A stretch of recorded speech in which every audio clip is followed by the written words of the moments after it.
My wife, who's 31, and I, 33, have been together for 8 years, and we've been married for 6 of those. Recently, she went on a work trip abroad with a few of her colleagues. During the first few days, they stayed at a hotel, and despite her busy schedule, she always FaceTimed me at the end of the day. Everything seemed perfectly normal. However, on the third day, they moved to a new location to tackle a big project with some local team members. That day was particularly stressful, so she didn't text me as often. She messaged me 4 hours later, around 11 p.m. their time, letting me know she was heading to the sauna with her female colleague, Veronica, who she was supposedly sharing a room with. The sauna was located within the compound where they were staying, and it's a common activity in that country. But considering the long, tiring day, it seemed a bit late for that. She then sent me another message too, 5 hours later at 1:30 a.m. saying, "I'm going to sleep. I'll write you when I wake up. Love you." I responded, but her message felt strangely distant and uncharacteristically cold. There was no mention of exhaustion, or the reason for the 2-5 hour gap, which was unusual since she typically updates me about her activities. I had a nagging, unsettling feeling, something my instincts usually get right. Although I'd been uneasy throughout the trip, it wasn't until this moment that my worries escalated. Determined to find out what was going on, I accessed her laptop, which syncs messages in real time. I discovered a message thread with a guy I'll refer to as Kevin. The last message she sent him was at the same time she messaged me, and it was just a single emoji, a heart with a band-aid. I'd never seen that emoji before and had no idea what it signified. I left the laptop open while I was preparing for bed, and then I saw a new message from my wife. "Come to room 3. My heart started pounding uncontrollably. I was screaming, crying, and utterly devastated because, despite my suspicions, I never imagined my wife would act this way. I've been cheated on before in a previous relationship, and I learned to spot the signs. My wife was the complete opposite of that type, or so I thought, or maybe she's just incredibly skilled at hiding things. My mind was racing with scenarios. Maybe room 3 was a different situation, like partying with other people. But why only Kevin? Maybe he needed to talk about something personal? Or maybe she wanted Kevin to come to her room on behalf of Veronica. But if Veronica needed to contact Kevin, why didn't she do it herself? What could Kevin possibly do with Veronica while my wife was there? And was my wife even staying with Veronica as she claimed? Or had they changed rooms? As I was caught up in these thoughts, I noticed Kevin's message hadn't been delivered. Perhaps his phone was dead. An hour later, Kevin finally wrote, "Going there." The message remained unread. I thought maybe she was asleep and he'd knock and then get back to her. But the message stayed unread for the next 7 hours, while I forced myself to stay awake to catch any updates. Then, in real time, I watched the entire thread get deleted. My remaining plausible explanations evaporated. An hour later, my wife texted another coworker saying she had Kevin's phone and to inform him. There was no further communication between Kevin and my wife throughout the day. My gut had been uneasy throughout the trip for a reason. A few weeks before her trip, we went out for drinks with some friends, including her coworkers. I had met a few of them before, but not Kevin. Although I had heard of him, I didn't think they worked closely together, which explained why I'd heard more about her other colleagues. At the bar, Kevin was holding something which my wife playfully took and put in her pocket. That was when I first felt uneasy. She was acting differently around him compared to everyone else. Later outside, she was talking to Kevin, standing too close, and even touched his arm for an uncomfortably long time. A few minutes later, they hugged. I was furious because she had been neglecting me all week, spending time with her coworkers and showing little affection towards me, but here she was, giving it to Kevin. When we got home, I confronted her about it and said I'd be sleeping on the sofa. She overreacted, packing a bag and saying she was going to a hotel. Since it was late and no hotel would accept her, I told her to go ahead. I heard her leave, but the door downstairs didn't close. She left her iPad at home where she was logged into Instagram. I felt guilty but had to check it. I found a thread where she was making plans for drinks with another guy she hadn't seen in years. It didn't seem suspicious at first as far as I knew. They were just friends. But then I watched the thread get deleted in real time, missing other threads being erased before I could see them. Because I was drunk, I texted her about these plans. She first claimed the guy only wanted to see her friend. I told her that wasn't true, and she changed her story to say they hadn't really made plans. I insisted I saw the messages, and she kept denying it, never admitting to anything, not even saying it was just a friend. Then she shifted to accusing me of doubting her and being stressed at work, saying she couldn't be everything for everyone. I told her if I had misunderstood anything, she could come upstairs to clear things up. She did, but again avoided admitting anything, focusing on how she felt inadequate. She was sobbing uncontrollably. I felt bad and went to sleep next to her. Since we were both exhausted from the week, we didn't revisit the issue, but planned to talk about it when she returned. In the days before she left, we went on dates and had incredible sex. In the thread with Kevin, I noticed some mildly flirtatious messages, including a comment about her sleeping on his shoulder on the plane. They had to have moved seats deliberately because of check-in procedures. Given the amount of time they spent together, it made sense that their conversations wouldn't be more incriminating. Yesterday, I saw she arrived at the hotel thanks to Find My iPhone, so I waited for her to contact me. After half an hour, I messaged her to ask if she was still out because I planned to go out. She called, saying she had just arrived in her room. Her neck, extending down to her chest, was red, like when we're making out and my beard rubs against her skin. I asked about it, and she seemed surprised, attributing it to her scarf. However, the mark was clearly on one side and extended further than a scarf would cause. I didn't want to push too hard, as I didn't want her to know I was suspicious. I still needed concrete proof. We talked for an hour, but she seemed off, not her usual self, especially after arriving at her room. She usually gets ready for bed immediately, but this time she seemed to delay getting ready, except for changing into pajamas. I kept trying to stall, hoping to see if Kevin would message her. When I asked about the sauna, she claimed she barely went in because it was crowded. Her details didn't quite match up. By this point, I had been awake for over 36 hours, so I recorded our conversation to analyze later. After the call ended, I finally went to sleep, and it felt amazing. This morning, there were no messages between Kevin and my wife. She FaceTimed me a few hours later. In addition to a brief check-in, she said, "I'll write you whenever I can. If I don't, it's because there's a lot going on and balancing being here, and there is challenging, not because I'm doing something else that you might be worried about." If you've read this far, thank you. My mind has been racing these last few days, and I'm unsure of everything, but divorce has been on my mind constantly. We had plans to buy a house and start a family next year. Even if nothing happened, she broke my trust by saying she was going to sleep and then inviting Kevin to her room. And even if that hadn't occurred, she betrayed my trust by maintaining a closer relationship with Kevin, despite my discomfort. She's jeopardizing her career. I'm sure her coworkers are now suspicious in our relationship. I can't live my life constantly questioning every detail as a sign of infidelity or feeling compelled to snoop. Yet the evidence I have feels too weak for a divorce. Our finances are separate for logistical reasons too complex to explain, so it's not straightforward. The car is in her name. I can't just threaten divorce or discuss it with her without fearing she might move the money, leaving me to start over. Ultimately, I'm heartbroken because damn, I love her deeply. She's my soulmate. But the person I loved seems to have vanished, and it all happened in just a few days. I'm at a loss about what to do next. I finally stumbled upon the undeniable proof. As I was about to close her laptop, my wife sent a message to Kevin. It started with what seemed like mundane work talk, but there was an undercurrent of flirtation that was subtle enough to be denied. I decided to wait. I had a feeling this was going to escalate beyond just work-related chatter. We had just had a call a few minutes ago and said goodnight, so this message felt way too convenient. And then it happened. Wife: "Where's your book?" Kevin: "Is it there?" Wife: "Maybe." Kevin: "You can bring it to my room." Wife: "Bad idea." Kevin: "I said you can." Kevin: "I didn't realize how good of an idea it was." Kevin: "The book is already here." Wife: "Glad you've got it." Kevin: "Unless you want to bring another book." Wife: "Though I think your gum might still be here."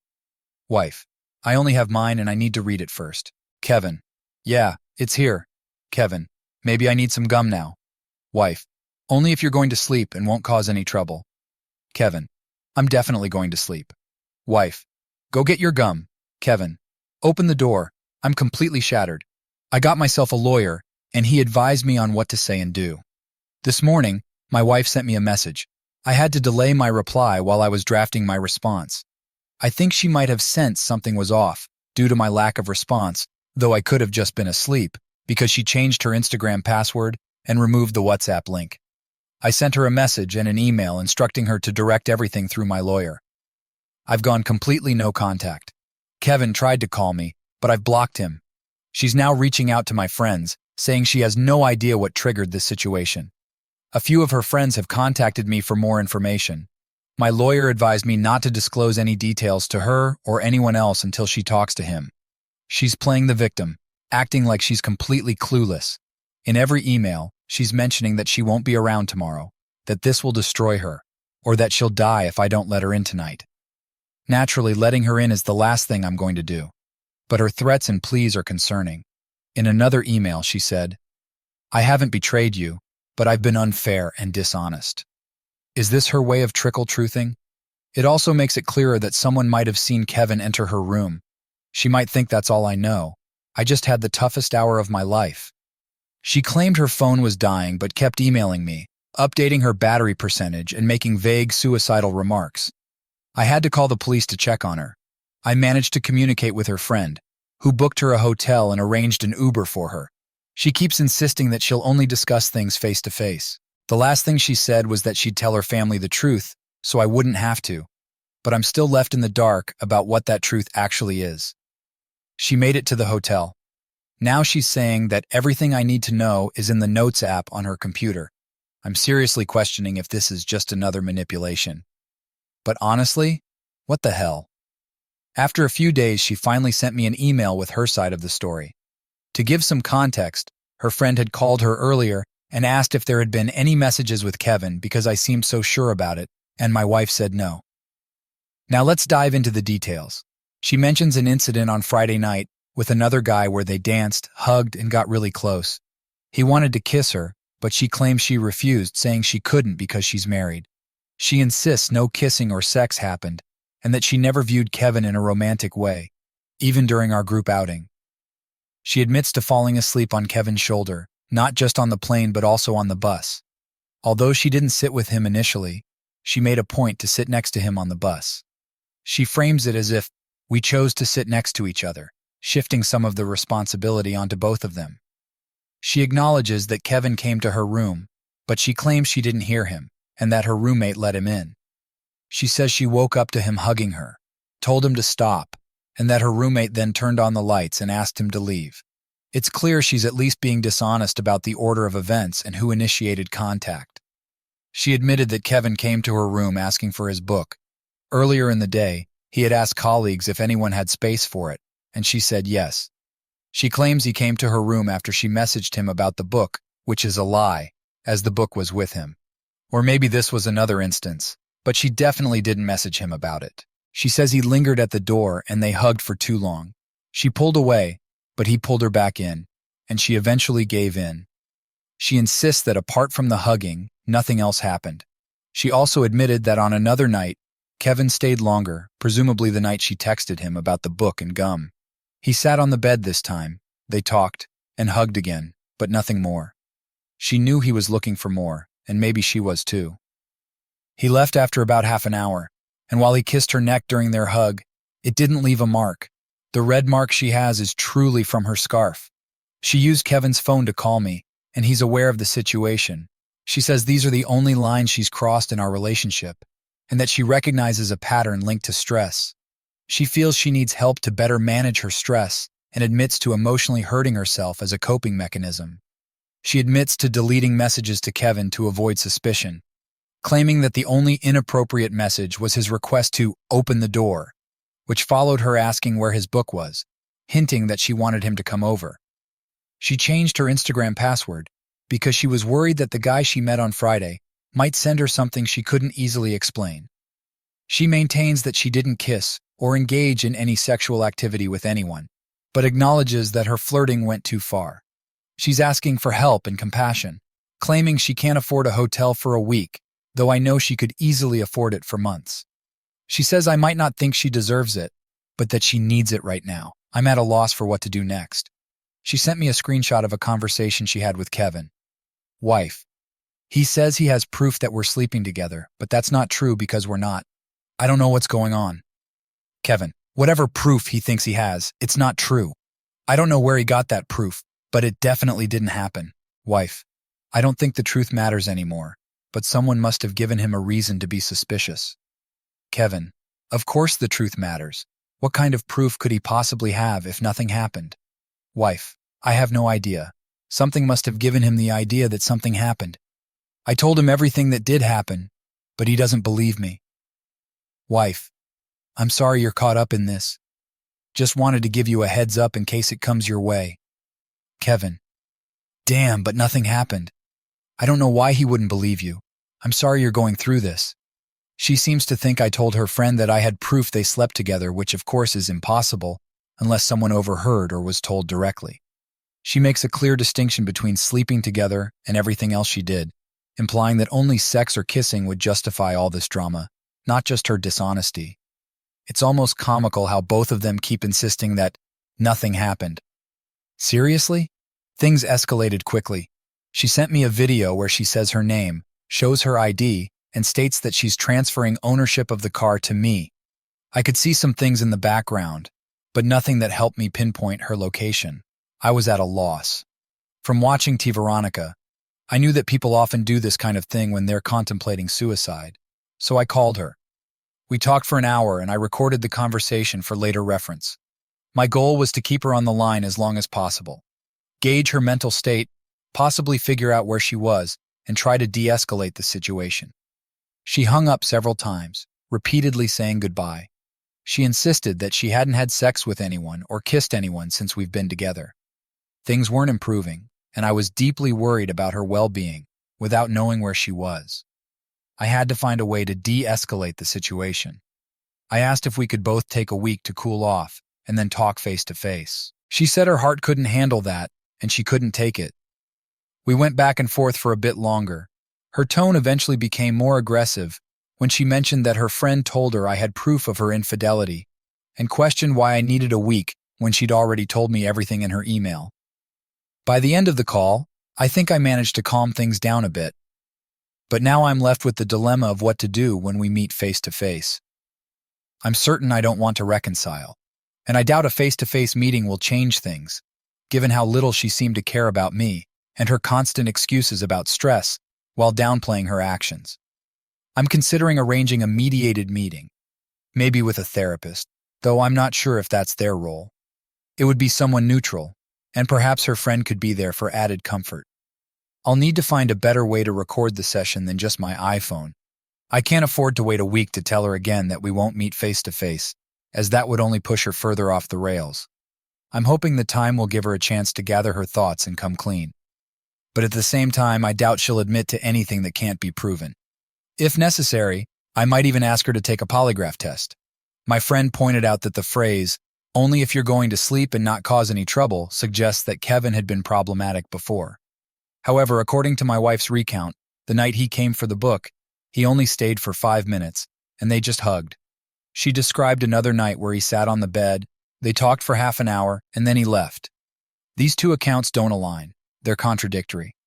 While I know this situation is more complex than just uncovering the full truth, I worry that if I don't get it, she may continue to minimize her actions and believe that they're forgivable because I'm her whole life. I called Veronica to get more details. She admitted that someone knocked on the door, but initially said she didn't let them in.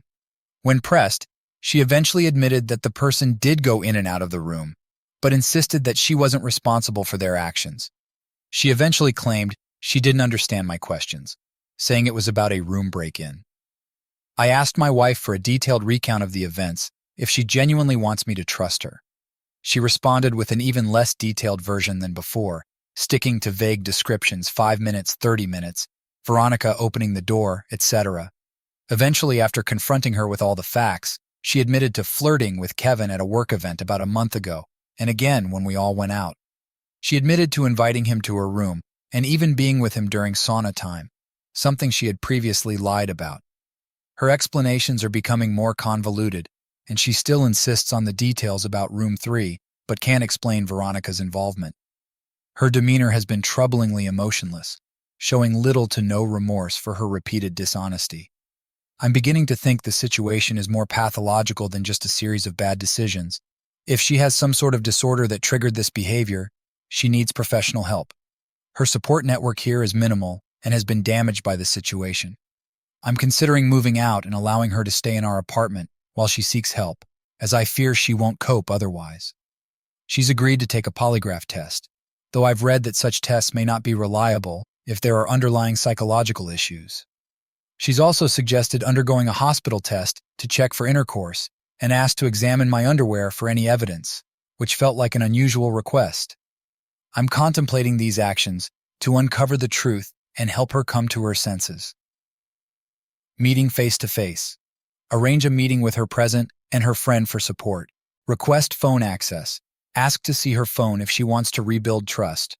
Text Kevin as her. Send a text to Kevin pretending to be her, saying she's with me and I'm threatening to report him to the company for sexual assault, and see his response. This approach feels uncomfortable and uncharacteristic of me. I'm convinced that reconciliation isn't possible, but I still care about her and want to ensure she gets the help she needs. If there's no way to move forward together, the best option might be for her to return home where she can receive support. After a few days, I pressed her for more details. She kept denying, crying, apologizing, and calling herself a piece of shit. She promised she'd do anything to make things right and begged for another chance. In the midst of all this, I've lost weight, down 2 notches on my belt. I guess that's one silver lining. Monday was my self-care day. I went to a small village nearby, drawn by the smell of wood oven-baked bread. It was a quaint spot with just 2 tables. The simplicity and warmth of the place made me smile for the first time in days. I then treated myself to a massage, which was transformative. The knot in my stomach loosened, and my mind felt clearer. Later, I went back to my hotel to read the detailed timeline email she had sent me. Sitting at the bar with a virgin pina colada, I'm staying sober to keep my mind clear. I read the email. It was filled with minute details, who she took an Uber with, when she went to the bathroom. But the crucial details remained vague and inconsistent. It was clear to me now, there's no coming back from this. Despite realizing this, I still tried. I sent her an email outlining the 3 versions of events she had provided, but she brushed it off as her memory evolving. I asked to meet her the next day, Tuesday, with her best friend present, both for support and as a witness. The no-contact period was challenging. We kept communicating. I asked why Veronica would have let Kevin into the room if there had been no prior conversation or indication. She told me Veronica said Kevin claimed she called me, and then added that Veronica was hitting on Kevin, sitting on his lap at the sauna, which might have led Kevin to think it was for him. In a moment of frustration, I mentioned that if Kevin had entered her bed uninvited and Veronica had let him in, it could be considered sexual harassment or assault. This seemed to make her back off a bit from her begging and apologizing. Later, she sent me a screen cap of a message she sent to Veronica, asking for answers.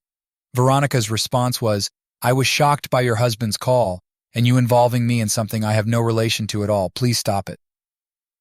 Seeing this genuinely made me cry. I believe she sent me this to prepare a "how dare you" response, but I informed her that I had contacted Veronica to avoid involving her. She agreed to keep Veronica out of this and not ask her anything further. Meeting my wife in person was incredibly hard.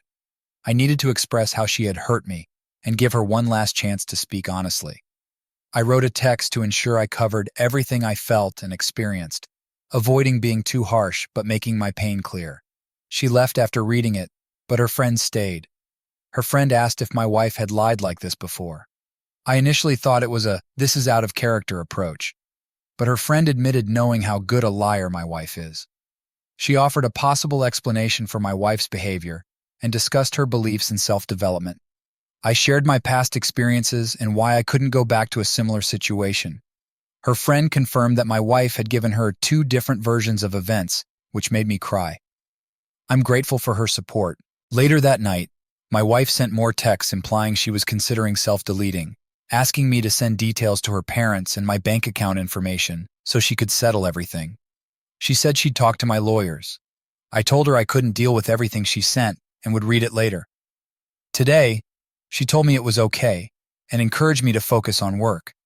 She asked how work was going and if I wanted to share. She also sent an email recounting our history and where she felt she had failed me. I struggled to hold back tears at the coffee shop. She invited me to a shared iCloud album titled Love, which I haven't accepted. I now understand the importance of no contact. I need to endure this without being swayed.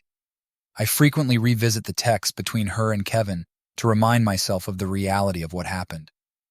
I know she's struggling now, but so am I. It might not be the healthiest approach, but it's how I'm coping right now. I know I previously said I didn't care about the truth, but these thoughts keep surfacing at the most unexpected times, pulling me down a rabbit hole. I need these reminders to keep me grounded, ensuring I don't start questioning whether everything was premeditated or just a result of work stress. This latest dive into the rabbit hole might have been the most revealing one yet. Some of you might recall the conversation between my wife and Kevin about the book and gum. I mentioned that there were two sentences in that exchange that didn't make grammatical sense given the context. Here's the thing. She told me that Kevin went to her room the night before this conversation to get his book, which she said was in her backpack because it didn't fit in his. She also claimed he was only there for 5 minutes. Additionally, she mentioned she didn't remember when she told me she was going to sleep, but in a separate conversation, she said she only told me she had arrived at the hotel 15 minutes after she actually did. I remember asking her if she was still out 15 minutes after she arrived at the hotel, but she only called me 5 minutes later. The book is here already, and glad you've got it already exchange seemed odd because if Kevin had gone there the previous night to retrieve his book, the use of already wouldn't fit. Here's what I'm now convinced happened. Kevin likely lost the book. It wasn't actually there. This was the excuse he used the night before. That's why on the following night she asks, "Where's your book?" The "is it there" and "maybe" are clearly teasing. This makes sense if he was getting out of her room after she said, "My husband wrote me, I need to call him," and someone caught him because they went up to the room as soon as they arrived at the hotel, while other coworkers took longer. The excuse Kevin used was that he was looking for his book, not that he went to get a book as he'd come out empty-handed. So when Kevin says, "The book is here already" the following day, it's as if he found it. Her reply, "Glad you've got it already," fits with this interpretation, as in, she's glad he found it. This makes the entire message more literal than initially thought, and suggests that the gum isn't just an excuse, but actual gum he left there the night before, hence, here still. This theory explains two things: the red marks on her neck extending down to between her breasts, and the absence of any messages from the previous night. Moreover, she has admitted that on the night of this conversation, Kevin stayed longer than 30 minutes, and they fell asleep on the bed. The last email I sent my wife was a "fuck you." I expected that would be the end of it, and that I could finally go no contact. But the next day she went to talk to my lawyer. She sent me a few more emotional emails that day, expressing her feelings and what she's losing. That night I decided to go out with friends. I drank too much, ended up at a club, and had a small panic attack, forcing me to return home. The next morning, I woke from a dream where we were together, crying, and I was asking her about the truth, but she wouldn't tell me. I lay in bed crying for 15 minutes, overwhelmed by an intense mix of sadness, disappointment, and other indescribable feelings. So I sent her an email. I shared the dream, told her how much I missed her throughout the day, and expressed how I thought she loved me, but had lied and manipulated me. My mind was shattered from trying to reconcile these two conflicting realities. I wished her well with her AP or someone else, hoping she'd find the happiness she sought and build the life she wanted. I told her I couldn't be with her again because the pain was too much to handle. I resolved not to drink again anytime soon. She replied, asking to meet in person so she could tell me the truth. I agreed. She had gone to a different city where her best friend lives, so she needed to take a train, book a hotel, and come back the next day. She requested to meet at the hotel room. I knew it was a bad idea, but understood that talking in public wouldn't allow us to say what we needed to, so I agreed. I also knew I could protect myself in this situation. I'm the type who often needs to test things firsthand, even if it's not the healthiest approach. I knew I wasn't going to take her back. I couldn't think of anything she could say that would change my mind, given her lack of genuine concern or compassion throughout this ordeal. I wasn't expecting her to be fully honest, but hoped for some sort of revelation to help me close this chapter. Meanwhile, my lawyer emailed me about their meeting, noting that she insisted on knowing the details of what I knew. That struck me as strange. So before heading to the hotel, I started recording video and audio to document everything that happened in the room and my movements afterward. My day was fully accounted for. At the hotel, I told her this was her chance to tell me the truth. I made it clear that if she started raising her voice or lying, I would leave and she'd never hear from me again. She began recounting her days in detail, but I told her I only cared about the parts involving Kevin. She stared at me without blinking, pausing frequently to gauge my reaction. I asked several questions, and she continued talking, often contradicting herself. I realized it wasn't worth pressing on details I couldn't confirm, so I decided to move on. When we got to the final night, I asked how Kevin could fall asleep on her bed if it was cold and they were only talking. She said he was invited to talk because neither of them could sleep, and when she fell asleep he'd leave, and they would sleep separately. I asked if she was absolutely sure. She said yes. I told her goodbye, said my lawyers would be in touch, and left. I was certain she had invited Kevin with intentions beyond just talking, given her messages indicating otherwise. This meeting confirmed my belief that she's a fundamentally flawed person. The fact that she went to such lengths, taking a train, booking a hotel room, to try to gaslight me one last time, showed me just how deep her dysfunction runs. I wanted nothing more to do with her. After I left, she sent a few emails asking me to return because she had a gift for our cat. I was already gone. Later that night, she sent another email with the truth trademark. She admitted inviting Kevin to sleep on her bed, though she claimed she texted him, not called. She said she didn't want to sleep alone, but didn't intend to have sex or kiss him. They talked, cuddled, and then she woke him up to leave. She said her guilt or the alcohol probably influenced her actions. Interestingly, she asked Kevin to delete all their messages so neither of them would remember what was said. I'm the only one with the full conversation, which laid everything bare. Back at her hotel, I saw the conversation between her and Kevin after I announced the divorce, where he was suggesting she call the police or firemen to get back inside the house, expressing disbelief that I could do this, asking if she needed help, etc. It made me even more disgusted. Today, I woke up feeling relieved. I still have a slight knot in my stomach, but my sadness and compassion for her have been replaced with what feels like anger. It's an easier emotion to manage. It drives me to move on and see the colossal bullet I've dodged.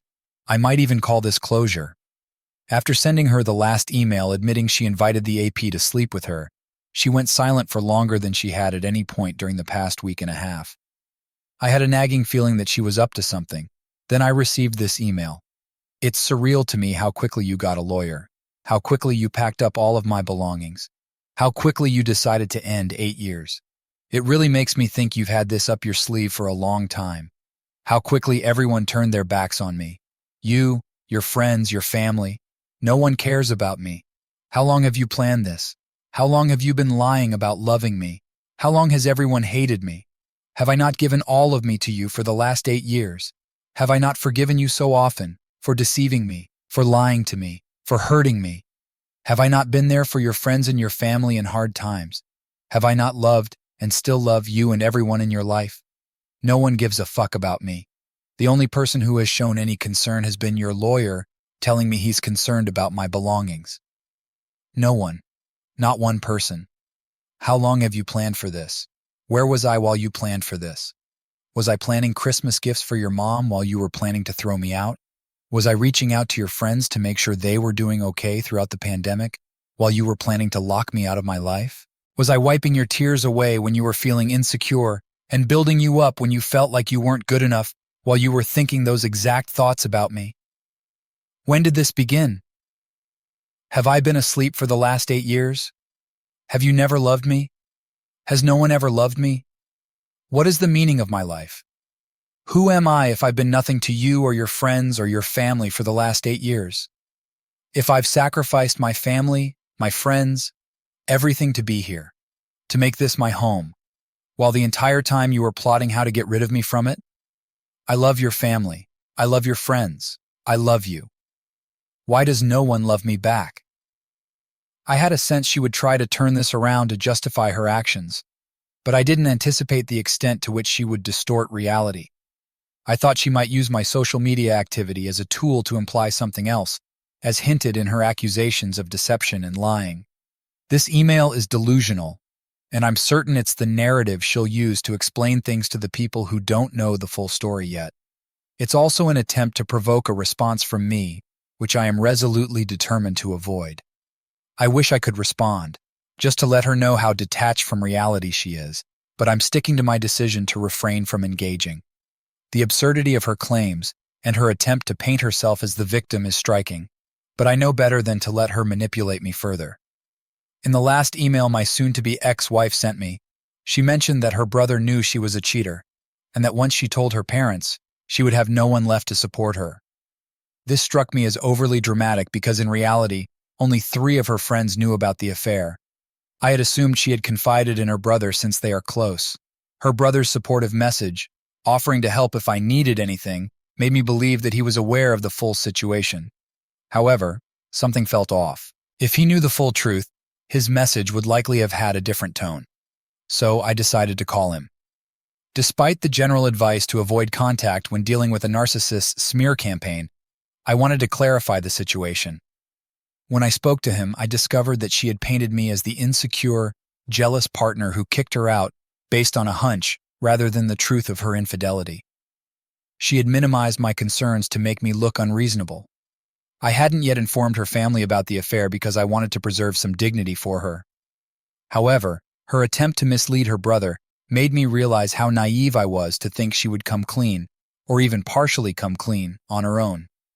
I told her brother that she had admitted to cheating, but withheld specific details, warning him that if she continued her games, I would have no choice but to reveal more. Since Tuesday, she has been silent, but I'm anticipating a response. I received a new email from her. I know you talked to my brother. My mom might call you because she won't leave me alone.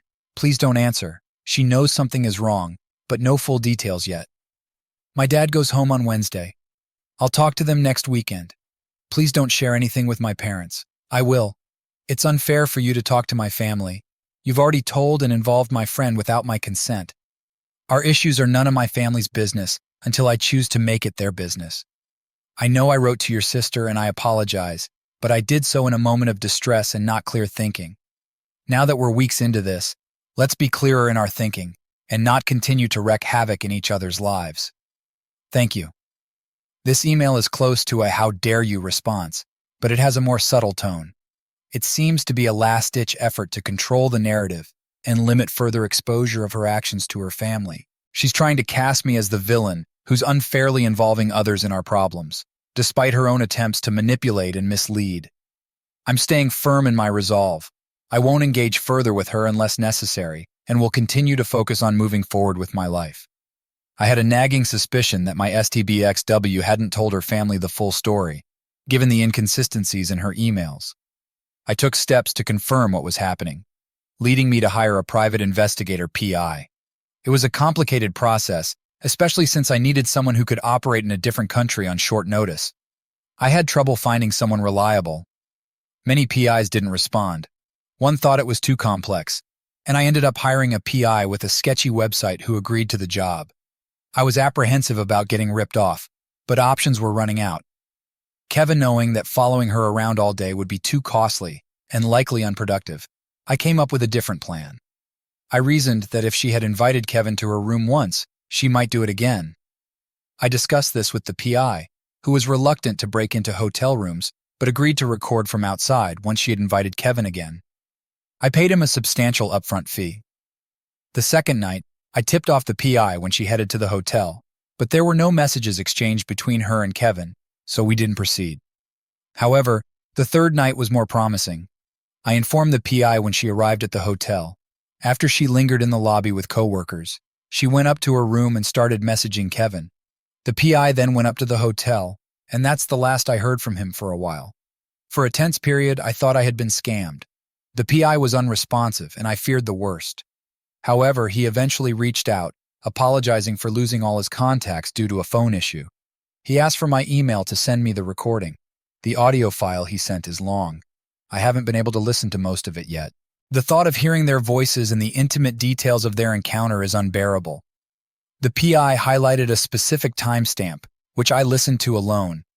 The audio was faint, likely because they were trying to be discreet, but it was clear enough. They had sex. I had hoped that hearing this information from her directly would be less painful, but it turns out hearing it in such a raw and devastating way is even worse. It's a harsh confirmation of what I already knew and felt, intensifying the pain I've been trying to manage.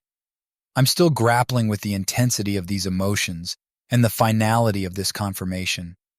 The knowledge that they were intimate, despite all the denial and manipulation, has left me feeling even more wounded. Her latest email is striking for its unusual candidness and introspection, marking a shift from her previous attempts to deflect blame and justify her actions. It's the first time she openly acknowledges some of her own faults, without trying to place the blame on me or distort the facts. This email reveals a raw honesty that has been absent from her earlier communications, making it feel both genuine and unsettling. Here's a summary of her message. I know you don't love me anymore, but I still love you. I'll always love you. You are the biggest part of my life. No one knows me like you do. No one ever will. You've seen all of my flaws, and while I know the negatives might overshadow the positives now, I hope you've seen the good in me as well. You know me deeply, perhaps better than I know myself. I will always love you because I understand all facets of you as well. I've witnessed every side of you. I see you. You have given me so much support. Whenever I was insecure, scared, or sad, you lifted me up from the darkness more times than I can count. When we met, I was lost and unsure of my place in the world. You found me, guided me, and gave me a sense of belonging. The only place that has ever felt like home has been beside you. Together, we built so much from scratch. 2 college kids starting business, one from the dining table and from a spontaneous idea. We built careers from our living room. It was all possible because we were an exceptional team. We supported each other through tough times. I worked a job I hated while you learned skill, and you stayed with company despite their lack of appreciation while I learned. We could achieve anything together, but I lost sight of that. I became consumed by seeking validation and feeling valued through others. I lost touch with my true self, the one only you truly knew. I'm deeply sorry for that. My struggle with validation has been lifelong, partly due to my family's focus on appearances and partly due to my own self-doubt. My outward confidence is a facade masking my deep-seated insecurities. I go out of my way to make friends like me because I doubt they would appreciate me for who I am. I give gifts, shower praise, and make myself available to others at my own expense, all in a bid for validation as a good person, friend, or employee. During my recent struggles, I didn't ask for help or open up to you. I expected you to read my mind and see my pain without me having to admit my weaknesses. I feared you'd think less of me for not managing my issues or saying no when necessary. I thought revealing my true self, vulnerable and flawed, would be too much. But you already knew that part of me. Instead of facing these issues head-on, I sought validation in unhealthy ways, fishing for compliments at work, staying up to comfort best friend, and avoiding difficult conversations with you. And then there was Kevin. I've always struggled to see myself as beautiful, interesting, or smart. Despite my narcissistic tendencies, I am constantly critical of myself. I replay interactions and beat myself up over perceived shortcomings. I sought compliments from you, fishing for validation. As I lost weight and felt increasingly unhealthy, receiving attention from someone like Kevin felt validating. This was a conscious choice on my part, no excuses. But driven by insecurity and fear, particularly the fear of facing a panic attack alone, I sought his attention to feel valued and attractive. It was a mistake, and I see now that no one could replace the sense of safety and worth you provided. No one ever could. I understand that it's hard to trust anything I say now, and I don't expect you to. I've undermined my credibility. But I want you to know this wasn't premeditated. I didn't plan this in advance or talk to him for months. It was an impulsive mistake, a choice driven by a moment of weakness. If it wasn't him, it could have been someone else. He means nothing to me. I was seeking attention to feel better about myself. Typical narcissistic behavior. I didn't think about how this would hurt you. I know I might have continued to hide it from you, even if we had talked. I was preparing to discuss everything we've been avoiding, but I'm unsure if I would have mentioned Kevin. It's unjust that I promised to try my hardest before giving up, and then failed to follow through. Instead of relying on my best friend, I ended up hurting you. Her acknowledgement of her narcissistic tendencies and the damage caused feels like a double-edged sword. On one hand, it's a step towards recognizing her faults in a way she hasn't before. On the other, it raises questions about the timing and authenticity of her self-reflection. It's as if she's using this newfound understanding to justify her actions, making it seem like her behavior was a predictable outcome of her personality flaws. I'm choosing not to respond and maintaining no contact. This email, while offering some clarity, reinforces the complexity and depth of her issues. It's another chapter in this painful narrative, but it doesn't change the fact that my priority must be to focus on my own recovery and future. I began the divorce process a few weeks ago, and now divorce is finalized. During this time, I decided to explore the dating world, installing a new app, and swiping through profiles just out of curiosity. A friend asked how dating was going, and I remarked that it was the furthest thing from my mind, and I was likely to be single for the rest of the year. I had tried Tinder, but quickly grew tired of the small talk and attention-seeking behavior. The next morning, I found a few new matches, including one profile that really caught my eye. We exchanged about 10 messages and decided to meet later that day, which was an hour's drive from where I live. When we met, there was an immediate connection. What was supposed to be just a drink turned into dinner, and then a late night at a bar.